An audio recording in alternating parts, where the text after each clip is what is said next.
What happened that morning? You got a phone call. What was your reaction when you heard that Oscar had shot Revo?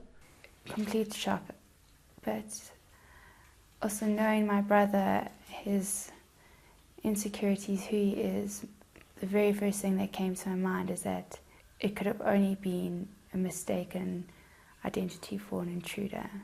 And that's because I know my brother and I know his fears.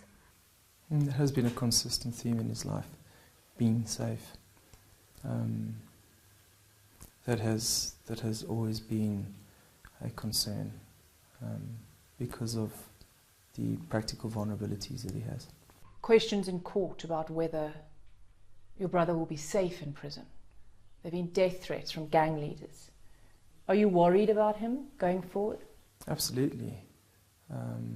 Any threat is something that needs to be taken seriously, and so we are obviously concerned for his safety. No matter what the court rules, public opinion has been particularly harsh. How have you dealt with it? Have you read the papers? Have you been on Twitter? It's something that unfortunately you also can't avoid. It's everywhere. People thrive on the sensationalism.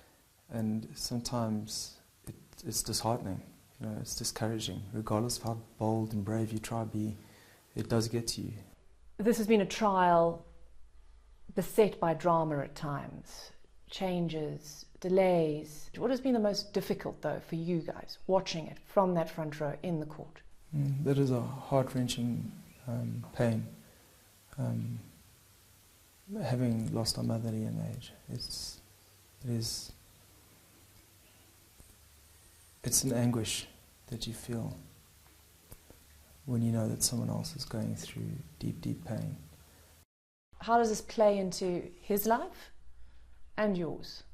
That this might not end with a sentencing, that there might be an appeal. It's never going to be over. Something like this changes my brother's lives, our lives, the Steenkamps, their family, their friends. No one who's been close to the situation can just overcome it, and it's something my brother will carry with him forever, and it's not regardless of what's happening now.